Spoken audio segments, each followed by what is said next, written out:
نئی زندگی۔ اللہ نے اس مغضوب علیہم قوم کو، اس ملعون قوم کو کیوں اب تک چھوٹ دیے رکھی؟ میں بتا چکا ہوں یہ بڑے عذاب کے مستحق ہو چکے تھے حضرت عیسیٰ علیہ السلام کے زمانے میں، چھوٹ دی ہے ابھی تک ہے، بلکہ ایک مرتبہ ابھارا ہے، 1900 برس کے بعد ابھرے ہیں یہ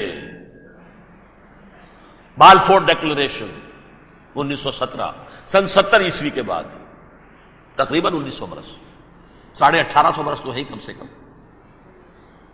پھر creation of Israel 1948، 1967 extension of Israel, یروشلم پر قبضہ، یہ سارا جو ہے کیوں ہے؟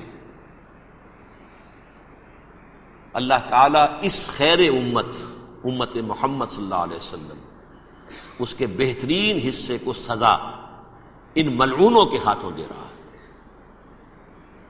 کیوں؟ جو جرم انہوں نے کیا تھا وہی ہم نے کیا۔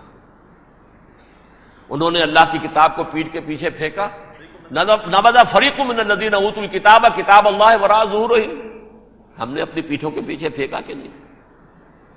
کولونیل رول سے آزاد ہوئے، کہیں اسلامی قانون نافذ کیا، کہیں اسلامی نظام قائم کیا؟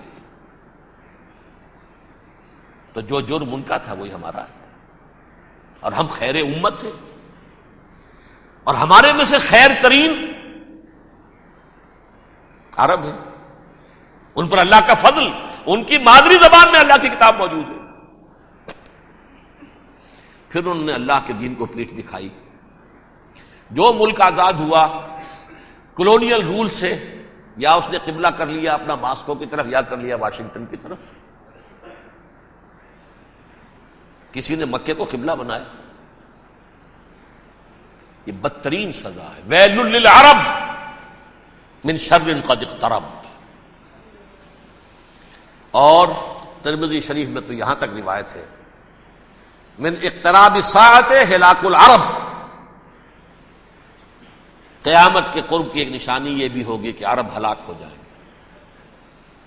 ایک حدیث میں الفاظ آتے ہیں کہ حضور نے جب کہا یہ ہوگا یہ ہوگا یہ ہوگا، یہ بربادی آئے گی، تو کسی زوجہ محترمہ نام میں بھول رہا ہوں، انہوں نے پوچھا کہ عرب اس دن کہاں ہوں گے؟ فرمایا العرب یومئذ قلیل، بہت کم ہوں گے۔ آخری خاتمہ ہونا ہے یہود کا حضرت مسیح علیہ السلام کے ہاتھوں، وہ عذاب جو 2000 برس تک ان سے ٹلا رہا وہ آئے گا، اور ان کے رسول ہی کے ہاتھوں آئے گا۔ لیکن اس سے پہلے مسلمانوں پر یہ عذاب آ رہا ہے، ہولوکاسٹ کے درجے کا عذاب آ رہا ہے۔ البتہ ہم پاکستانی اس میں یوں سمجھ لیجئے کہ وہ تو خبریں موجود ہیں احادیث میں، وہاں تو جو ہونا ہے، اتنے انسان مریں گے، اتنے انسان مریں گے کہ ایک پرندہ جو ہے اڑتا چلا جائے گا، وہ نہیں چاہے گا کہ نیچے اترے تو کسی لاش پر اترے، اسے جگہ نہیں ملے گی زمین خالی کا کہیں اتر سکے، تھک ہار کر گرے گا، مرے گا تو بھی لاش کے اوپر گرے گا۔ یہ الفاظ ہے حضور کے صلی اللہ علیہ وسلم۔ الملحمۃ العظمی الملحمۃ الکبریٰ، یہ لاسٹ کروسیڈ، ٹرمپٹ اخبار نے، میں اس کا فوٹو اسٹیٹ بھی کبھی آپ کو دکھا دوں، ویسے میرے ساتھ ہے وہ رسالہ ٹرمپٹ، دی لاسٹ کروسیڈ، اس کی تیاری ہو رہی ہے۔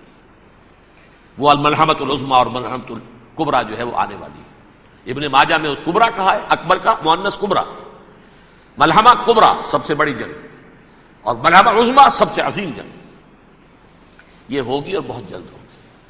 اب آخری بات یہ عرض کر رہا ہوں، کریں کیا؟ کچھ کریں بھی کہ نہیں؟ پہلا کام تو یہ ہے کہ اصل زندگی آخرت کی زندگی ہے۔ دنیا میں تباہی بربادی آ بھی جائے، آخرت بچ جائے، پہلا کام یہ ہے کہ ہر شخص توبہ کرے، لیکن توبہ توبۃ نصوح، توبہ کی تسبیح نہیں، آیہ کریمہ کا ختم نہیں، لاکھ مرتبہ لا الہ الا انت سبحانک انی کنت، اس سے کچھ نہیں ہوتا۔ توبہ یہ ہے اپنی معاش کے اندر جھانکیے، اپنی معاشرت میں جھانکیے، جہاں جہاں اسلام کے خلاف کچھ نظر آئے پھینک دیجئے، نکال کر کاٹ دیجئے، بے پردگی ہے نکالیے۔ آپ کی کمائی میں کوئی حرام کا عنصر ہے، ختم کیجئے، توبہ کیجئے، ابھی کیجئے، عملی توبہ۔ فرائض کی ادائیگی میں کوتاہی ہو رہی ہے، ابھی شروع کیجئے۔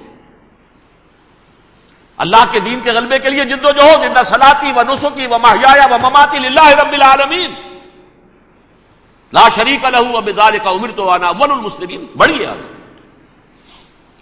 اگر میرے اور آپ کے کیے کچھ نہ ہوا تب بھی کم سے کم میری اور آپ کی آخرت تو بچ جائے گی، عاقبت تو بن جائے گی۔ اخروی عذاب، سب سے بڑا عذاب، دائمی عذاب، اس سے ہم بچ جائیں۔